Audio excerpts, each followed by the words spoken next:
Pittsburgh Steelers fans, thanks for joining us for another Wednesday night episode of the Smash the Gas podcast. All Steeler talking here on the KnoItAllz YouTube channel. Typically, it's three of us. It's the big homie Kerb, and I only call him big homie because he's older than us. Few people older than me, but Kerb is. but and the little fella, Big G, Mr. Oxymoron himself. He the little fella, but he Big G. So he having some technical issues, storm blowing down his area, put his Wi-Fi out. Could be a storm. I'm sure it's a storm. That can be verified and documented. Blaming your Wi-Fi on the storm, no Curb. I don't know. I think Big G just got big trash Wi-Fi, man. It might be. It might be. Yeah, but What's up? What's up with you, man? Yeah, we got some of that rain coming this way, so hell, I What's might up, go man? out. But no, Hey, man. Well, good. the show must go on. If you go out, man, I'm just riding solo, man. Mm-hmm. I mean, it's good to have you guys. I don't need y'all though. I make it just fine by myself, man. Shout out to the homie Mike in the building. Mike, what's happening, man?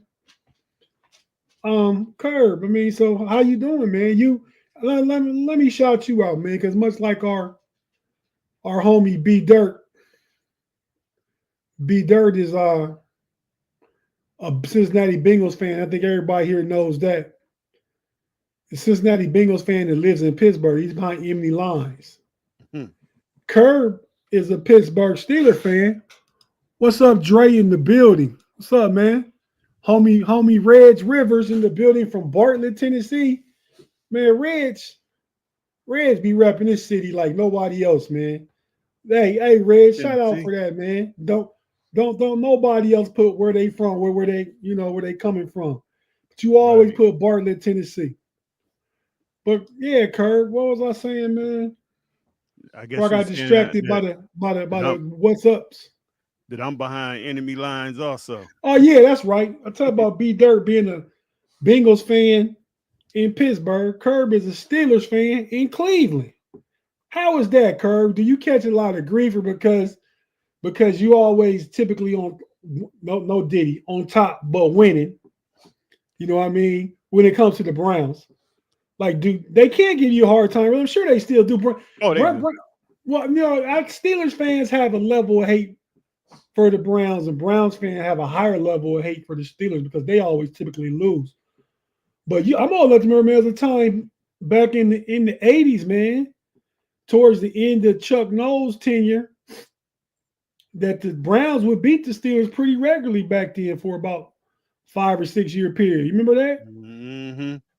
That was their glory. But the cool thing is, so like, well, not so much this year, but usually when they start feeling good about their team, this is when you get all the talk right now. But then usually by October and November, them dudes and crawled in their hole. So it don't be too I, bad. and I have a lot, because I'm originally from Youngstown, Ohio, man. Shout out to my family in Youngstown. And I say 75% of my family are Browns family over there. The other Mm-hmm. 25% of us are Steeler fans. And they always start every singing, man, talking. Oh yeah. We win the offseason. We signed Deshaun Ward.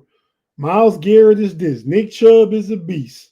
I mean, we traded for Amari Cooper. We got Odell. Like all kind of stuff every year. And I think one year it Yeah. turned out good for him. Every year.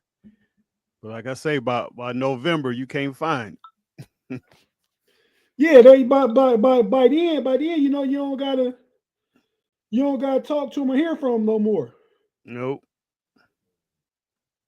But I give them credit though for it, and it's bad, and that's the organization. But I mean, they got some loyal fans. Like They do. they just can't get it together. I don't really get it.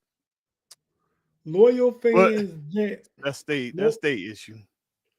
loyal fans that obviously enjoy misery. I got family, like I said, I got cousins and stuff, man. That and my uncle did it to a couple of my cousins. put that on them, and now they didn't pass it down another generation. Yeah. I mean, I heard one of my cousins' sons, he got two sons, is like 28 and 25. They been Browns fan. They ain't told their dad, man, we leaving the Browns, man. They too sorry. Because think about it, they pretty much been sorry them kids' whole life. Oh yeah. Oh yeah. I mean, and they're not even kids, but hell, they was all born in the mid 90s. Like, yeah, you was born like pretty much right when the Browns left. Yep. So they left like around 96, 97. Somewhere around in there. When they came back, they been trash. Big yeah. Trash. But that means they've had a few seasons in there and stuff like that. I'd say, man, for mine, the best quarterback over all that time, man, he don't get enough credit as far as being a Browns quarterback. Is, remember Derek Anderson? Yeah, he was balling. He had a year and a half, he was balling. Yeah. I mean, better than, well, he's not a better quarterback than Baker Mayfield is now, but his performance in Cleveland was better over his time. The only player, and I will admit to this, the only player that I was really like, man, I can't believe they got this dude, was Josh Gordon, that receiver. I was like, man, this dude about to be a problem. Yeah, he was, but he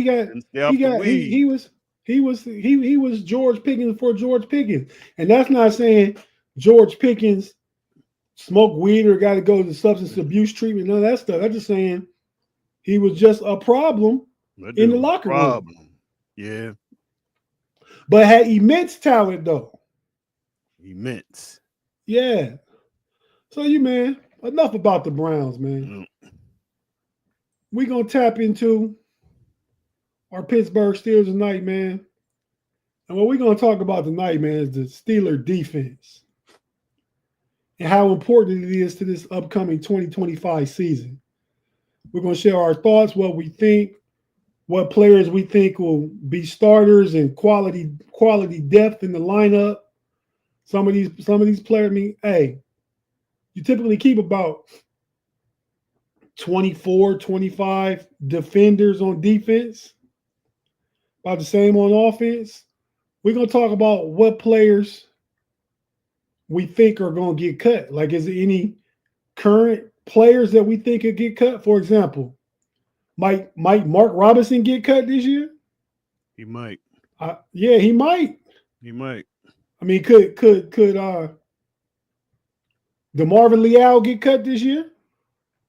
Yep.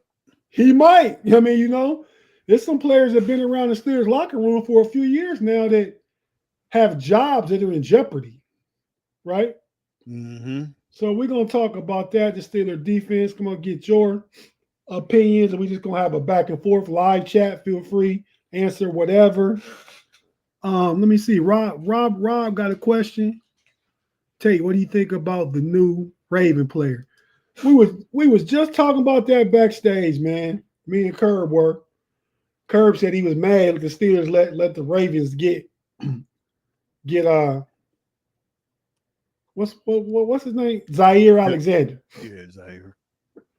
Let him get him. I said, well, when we talking during our discussion, I said, Kerb, they really didn't let him get him. He wanted to go there. I mean, I think the Steelers would have paid $6 million for him. But him and Lamar Jackson, boys, they went to college together. They played at Louisville together. Lamar wanted him there. He wanted to go play with Lamar. So you can't beat that, right? I mean, you can't fight that if you're trying to acquire a player and he want to go somewhere else for less and play with his friend. You can't stop that. I mean, the Steelers probably, if he had signed for $6 million with Baltimore for a team-friendly deal, Steelers had to jump out there and say, we'll give you 12 or 13 million. You got double that to have a chance. So he wanted to go to Baltimore. He's in Baltimore. I ain't mad at him. I was telling Kerr backstage, I think that just means we make a move for Jalen Ramsey. Especially, Kerr, tell me what you think. If we get a low-budget receiver, a non-big-name receiver, right? Mm-hmm. Like if you trade for a Romeo Dobbs or you sign an Alan Lazard or one of those guys like that, you don't got to pay a whole bunch of bag to this year. I read an article today. I can't remember what site it was from, a Steelers site, talking about now that Zaire Alexander's with the Steelers could go all in. It says they will be willing to give up a conditional fourth, like depending on incentives. Mm-hmm. If Ramsey was able to hit certain incentives, it would be a fourth. But if he didn't, it would kind of like the Justin Fields trade for us last year, right? Mm-hmm. And they would have to the Dolphins have to take some of Ramsey's money, some of his $21 million, I think he's owed. So if the Dolphins said we'd take half of it, 10.5, the Steelers pay 10.5 and only got to trade a 6, they could turn into a fourth. I think they do that. Yeah. What do you think about that? And just tell me that part of it. Then we're gonna cut the break and come back, talk about the defense, and you tell me what you think about Jalen Ramsey fitting on this defense. Steeler Lee, you're exactly right. It's exactly what we're talking about, man. And hey, and I'm with Mike too. Mike said I'd rather have Ramsey anyway. Costs more, but he's healthy. Yeah. He's healthy, and overall, he's a better player. I mean, Jalen Ramsey like a 5 or 6 time Pro Bowler and 2, 3 or 4 time All Pro. Mm-hmm. Which is perfect for the nickel, because when he played his best football was with the Rams, he was playing that star position from the nickel position in the slot, and was free to roam over the middle of the field in coverage, blitz, drop back. That was a perfect position for him, kind of like a wild card on the chessboard. That's what that defense needs. Steelers leader, right? I think they're going to try and get a Watt deal done soon. We'll talk about that. But Kerr, your thoughts on what was the first question I asked you on that potential giving up that package for Ramsey? Then we're going to talk about the fit. We talk about the defense. I mean, that's cool. Like I say, it's really going to come down to how much money the Dolphins is going to pay her that salary, I think. If they really willing to get rid of him, they might, like you say, they might pay half of it. And I think if they do that, that'll open up some doors to maybe get this trade to happen. So I like it. I mean, because like we were saying backstage, my concern is Slay. I would love to see Ramsey out there, but we will see.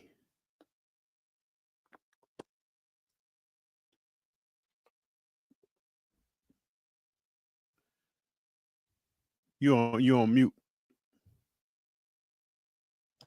Gotta find myself, man. Let me hit myself with the big fawn. There it is. Yeah, man. I think Slay is gonna be okay. Slay right now to me is better than Dante Jackson was last year. Yeah. I mean, Slay is a better player over his career than Dante Jackson. Dante he was in the right place at the right time. He had like 5 or 6 interceptions last year, but he's just a little fella. He got beaten a lot of coverage. The responsibility on that side of the field, I think the Steelers play man-to-man on Joey Porter's side of the field. And then on the other side, they play a zone. So that's Slay's strength, is dropping back, reading the quarterback, scanning the field. He's an excellent zone cover corner, and he has the smarts and experience. He's the benefit to the room to me. He can teach these. He taught the guys over in Philly last year. Mitchell from Toledo, and the kid from Iowa. What's that boy name? Cooper DeJean. Yeah, that's it. Yeah. So he got them to the point where they said, Slay, we're gonna let you go because we got these young boys. I mean, they was dogs from our college anyway, but you put them on the fast track. You mentored them, tutored them. Now we think they're ready. We're gonna save some money with these rookie contracts. Let you go. I think Slay can come in and be the same type of mentor for Porter Jr. and Corey Trice. But let's go ahead and take our first break, Kurt. Our only break for this show, because it's a shorter show. So if you're watching on YouTube, we're not going anywhere. We're just going to hear a few words. On YouTube, we're not going anywhere. If you listen on audio platform, We're just going to hear a few words from our partners and advertisers, and we'll be right back after this. Stay with us, please. Be right back.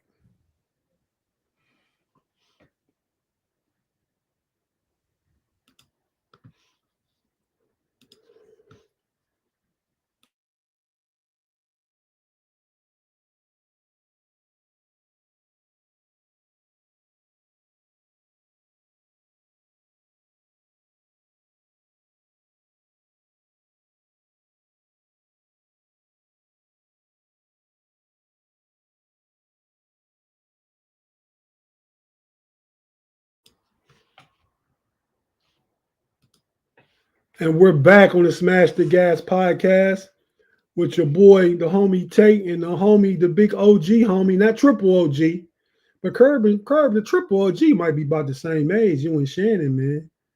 But which is not much older than me and G, but y'all guys by a couple of classes.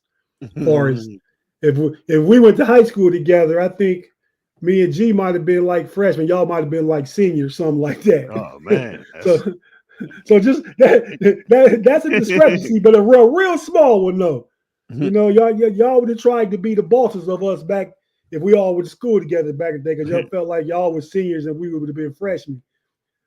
But yeah, man. So speaking of which, Big G is not with us. He may not, probably is not going to be on Pump Your Brakes tonight.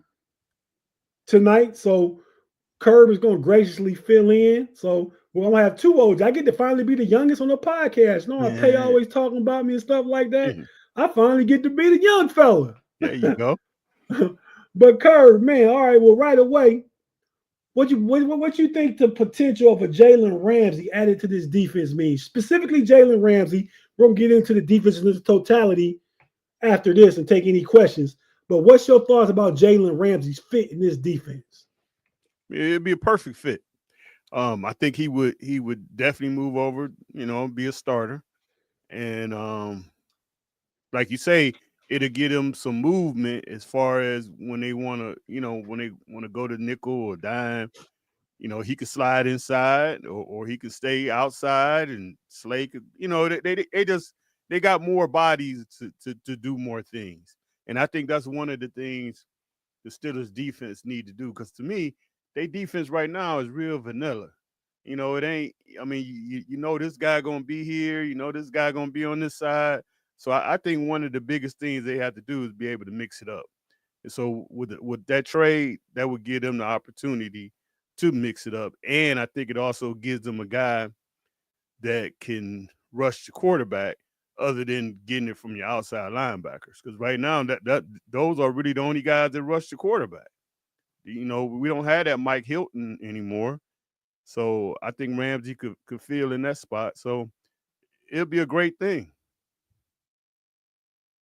I don't disagree with you. I completely agree with you.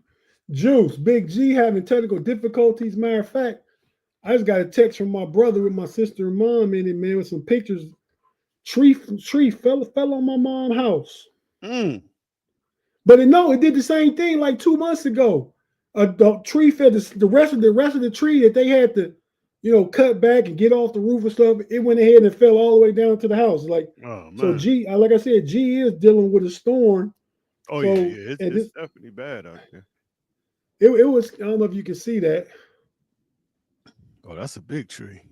Yeah, it was like, so part of that tree fell on the same roof about 6 weeks ago. And matter of fact, you can still see, if you look, you can see the tarp up there from the first time still. Wow. Because they working on it now. Now, more stuff got to get done. So, I don't know, but I'm getting texts about that right now. So, there's a storm going on. So, Juice, that's what we're getting at. Big G, his Wi-Fi went out. Maybe now we got verification that could be because of the storm. Still don't mean G don't have big trash Wi-Fi. Put one of Big G's favorite words out there. Big trash. Yeah. Matter of fact, we gonna hear it in his own voice. That's big trash. Let's go, man.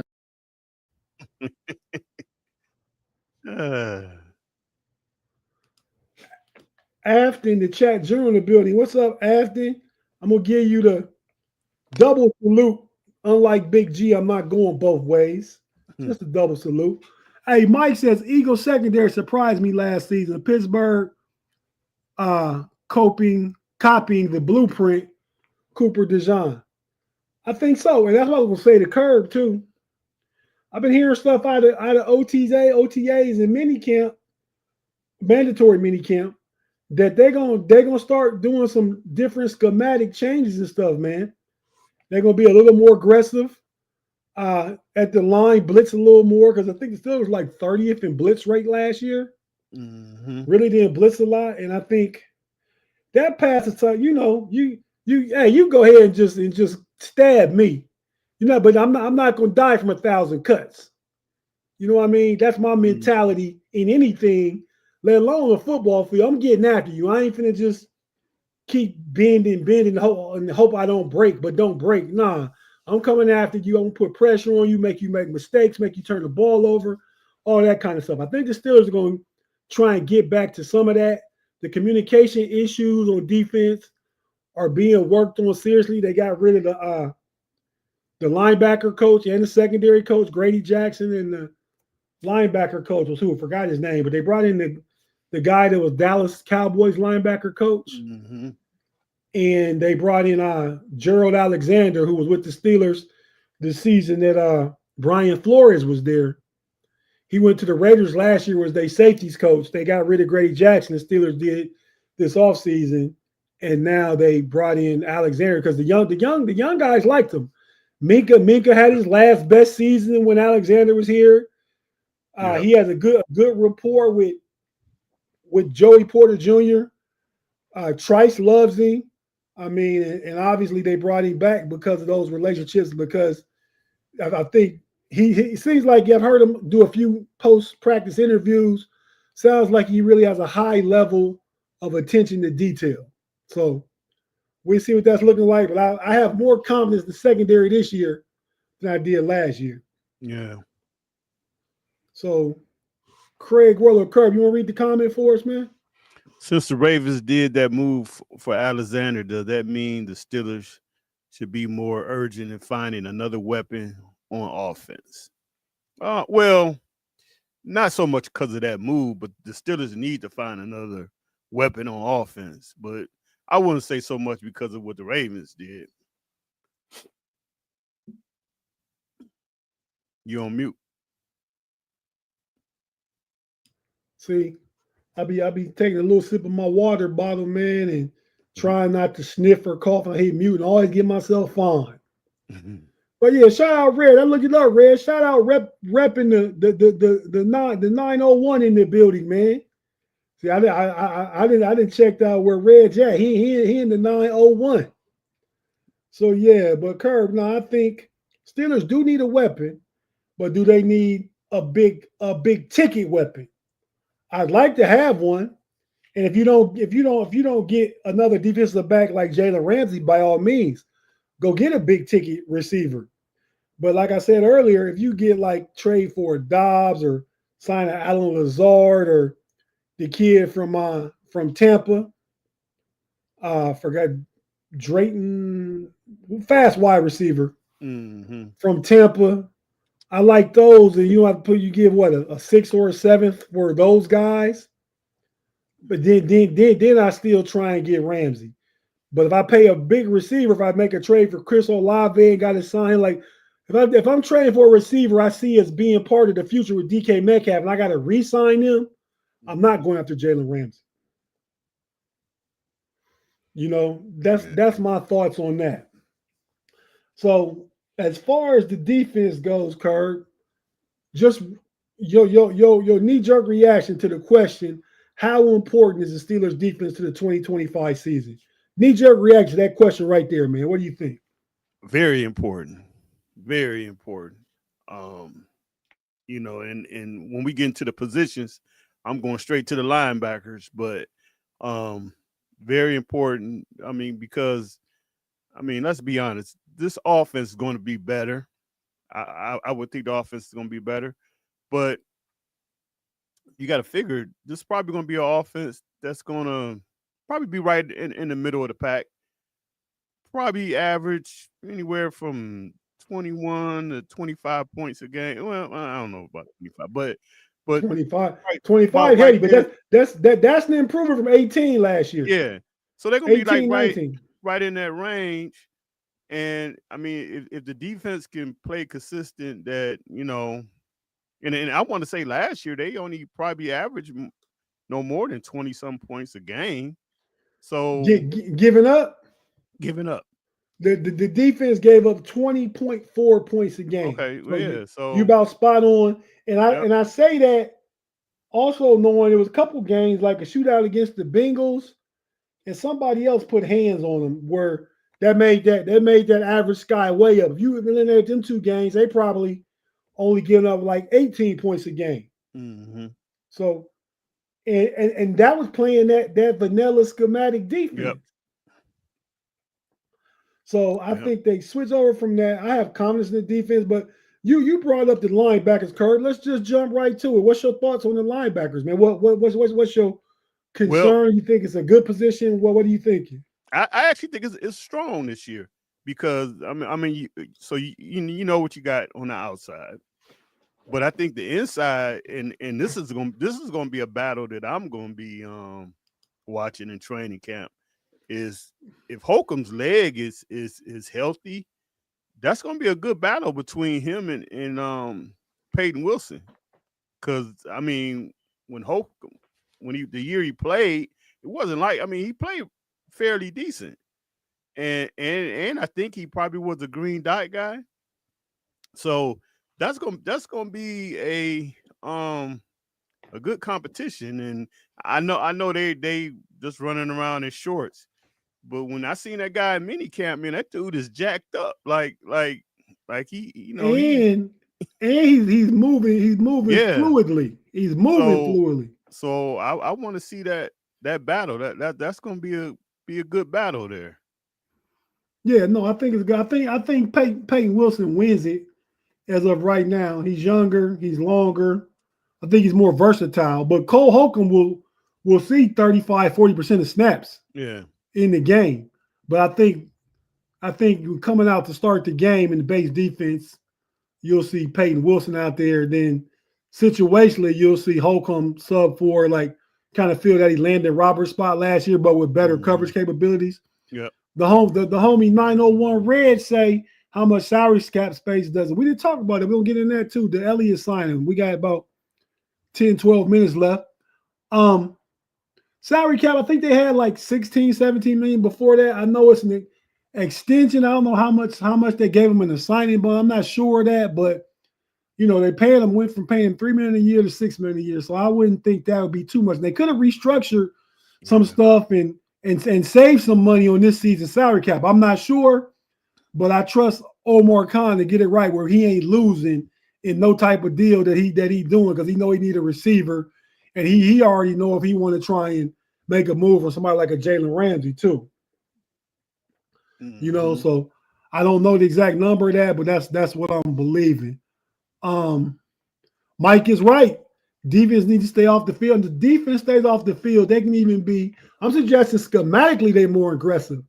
But even from a fatigue and energy standpoint, they could be more aggressive because the offense can kind of get first downs and move the sticks. There's so many times we was 3-and-out last year. We couldn't get consecutive first downs to save our life. Mm-hmm. I mean, if we got one first down, we probably didn't get two. Most of the season on most drives. You're right. Oh, boxing, man. I gotta. Man. Yeah, I gotta. Offense is whack. I gotta hit it. I gotta hit it with a big G. Say what? It's a hot take, man. Is from my perspective, IMO, in my opinion, is not. Omar Khan and Andy Wild doing an excellent job. They navigate through the contractual situations. I mean, why do you think they call the man Con Man? He always win the best out of the deal. He just signed Deshaun Elliott for. Doubled him up from $3 million a year to $6 million a year, but still, that's a discount. 2 more years of Deshaun Elliott the way he played last year for $6 million a season, Omar Khan winning. Aaron Rodgers for $13 million a season, Omar Khan winning. His draft is winning. So I can't say the front office is whack. It's way better than it was the last 7 or 8 years of Kevin Colbert. What do you think about that, Kerb? Oh yeah, without a doubt. I mean, it's not whack. I mean, actually, they're finally getting out them old ways of doing things. So I wouldn't say they whack. Hey, for Boxing Man 1 more time. Say what? Yeah, man. So, you know, and they starting to spend a little money now. I mean, they you know, they still a little tight, but they're spending, you know, they're spending money. Okay, well, So I can't. Where? Let me ask you, Kerb. Where are holes all over the team? I think this is one of the strongest rosters the Steelers have put together. Outside of quarterback, Aaron Rodgers is a question mark, but they got better at every position this year, with the exception, and they even got better receiver because DK is better than George Pickens, but it's kind of the same wide receiver room until they sign somebody else. Mm-hmm. But you think it's holes all over the team, Kerb? What are you thinking about that? I wouldn't say really holds all. I mean, it's just. Well, hold on. Let's do this real quick on all. We talking about defense, offensive line. Are there holes? Just on the as far as the backups, you know, maybe, but starting, no, there's no holes. Okay, but they like Spencer Anderson. They like McCullum. They got. I mean, I think they have at least 2 or 3 solid backups. They all 10 linemen that were in camp are all Steelers offensive linemen last year. Yep. So they bring it back familiarity and consistency. So I don't see holes there. Is the line better than it was last year? You could say yeah, but we got to see him play. Yeah, you got rid of Dan Moore. Yeah. You're not paying James. Dan was hurt, so Mason McCormick coming back in for his second season. The old line's way better. Mm-hmm. The wide receiver room, kind of like a coin toss. But what do you think? It comes down to, you think DK better than George Pickens, and do you think the addition of Roman Wilson going to play this year, Calvin Austin coming off a year that he played well next year, do you think it's going to be another jump in Calvin Austin, and Robert Wood being the veteran instead of Van Jefferson? Is the receiver room better? And they still going to get somebody. Yeah. So is the receiver room better than it was last year? Yes. Okay. It's better. The tight end room, you got everybody back. They say Darnell Washington is looking really good. Pat Fryermuth got a quarterback. They should be able to get him the ball more than he's been getting it. So even though it's the same, I think you'll see growth in the tight end position. So even if it ain't better, it's a wash. It ain't worse. It ain't no holes there. Mm-hmm. Running back room. You got, Cordero Patterson is not cut yet, but I think you got Gainwell going to be your third string running back. Is he better than Cordero Patterson was last year? Should be. He should. Are you expecting a jump in Jaylen Warren from last year? With more opportunity, more carries. I think he's gonna be about the same, because I think eventually he's gonna be in that same role. I think you're right too, but nonetheless, a bump in numbers. Yeah. Oh yeah. Because he's gonna get more carries. And Caleb Johnson, they obviously decided to let Najee walk.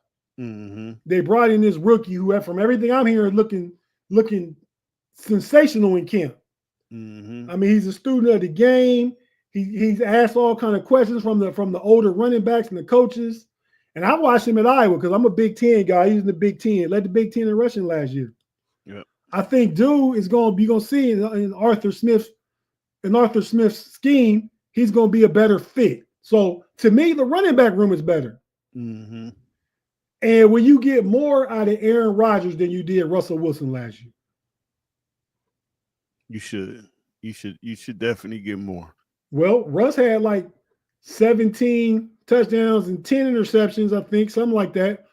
Aaron Rodgers had 28 and 11. Russ Russ went downhill the end of the season last year. We lost 5 straight games. Aaron Rodgers went up trending the second half of his season. So the trajectory tells me, well, I know Aaron Rodgers historically is better, but Aaron Rodgers is going to have a better season than Russ would have had.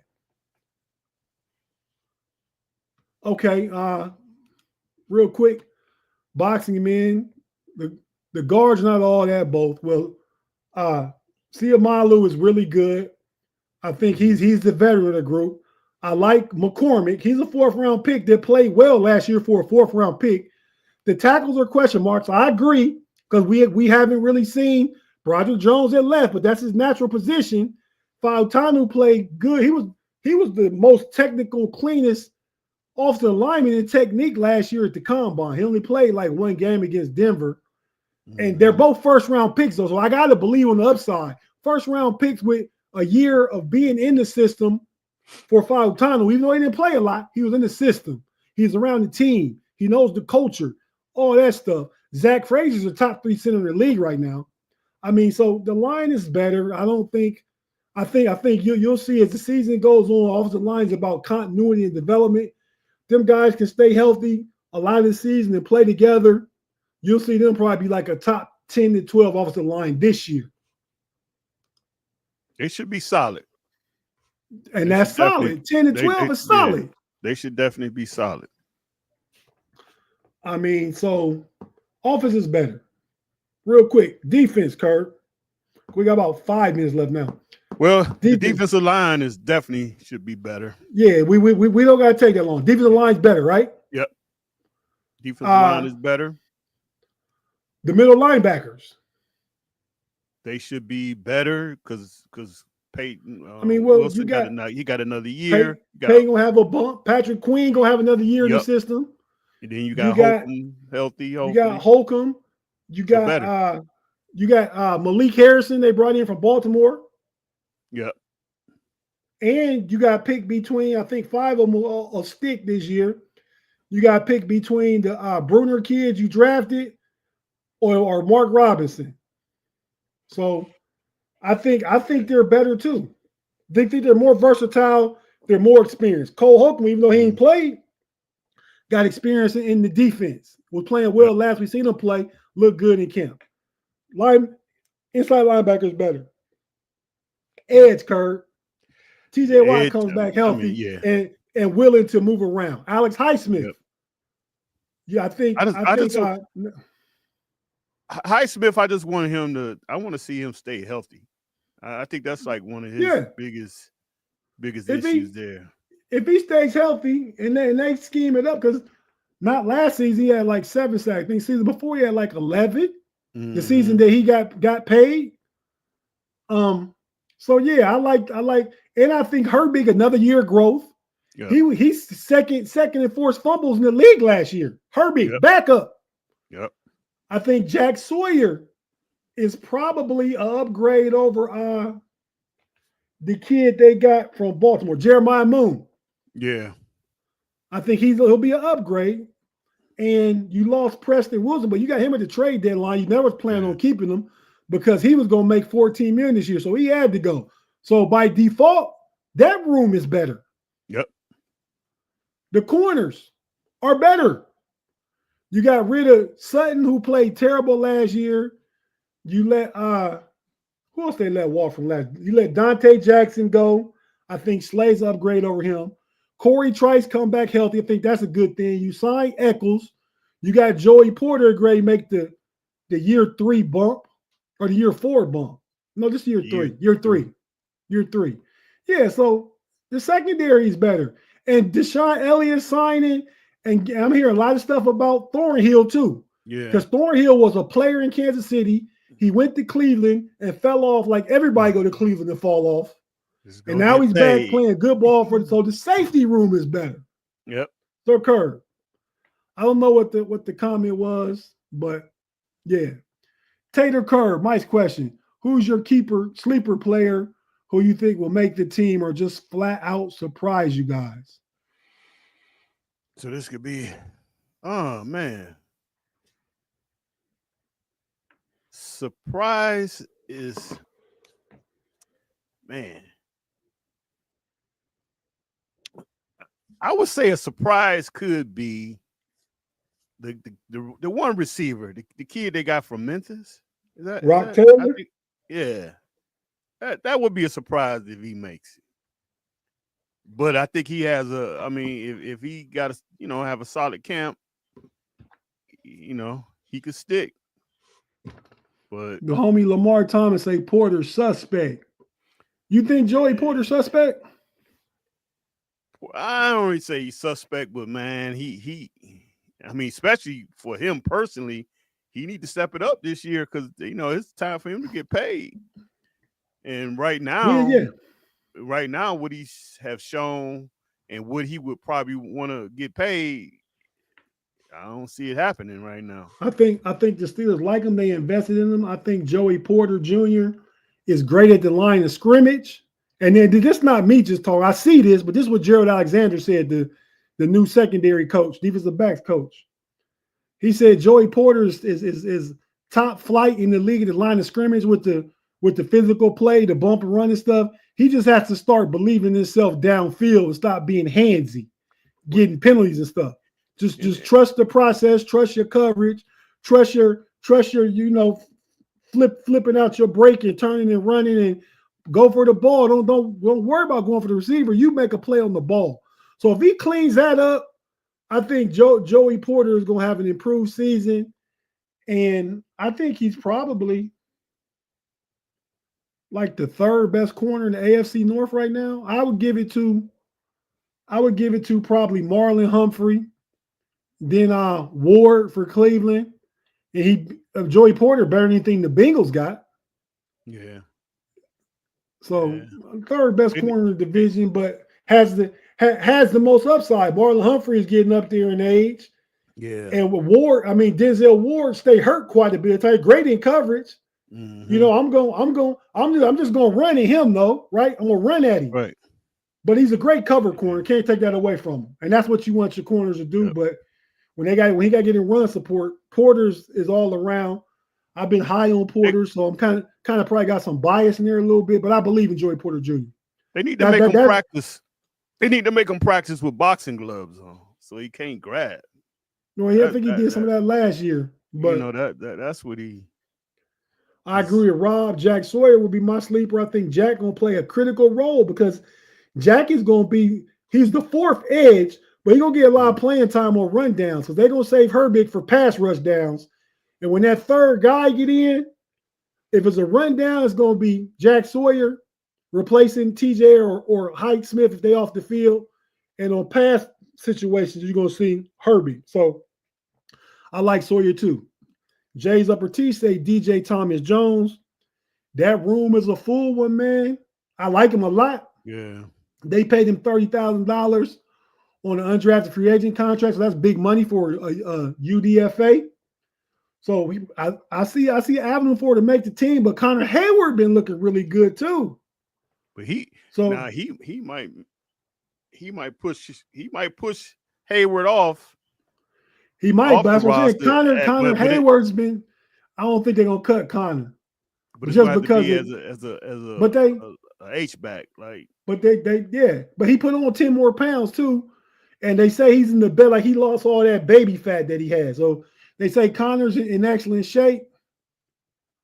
Can I say something, Tate? Yeah. Connor Hayward a scrub, man.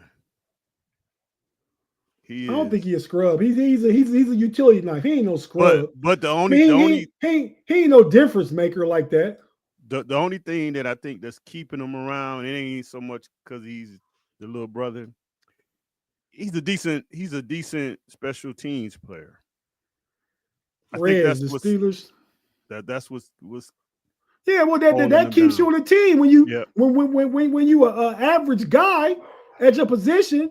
That's what keeps you on the field.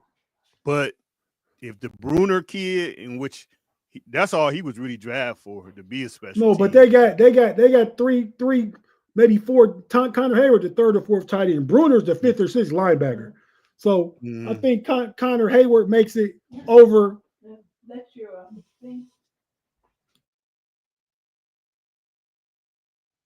But yeah, so The overall grade, I give it a B+ to A-. But we about to get out of here real quick. Thanks everybody for joining us. But jump right on over, like right now, to the Pump Your Brakes podcast on Steel Curtain Network. We're about to talk more Steeler talk.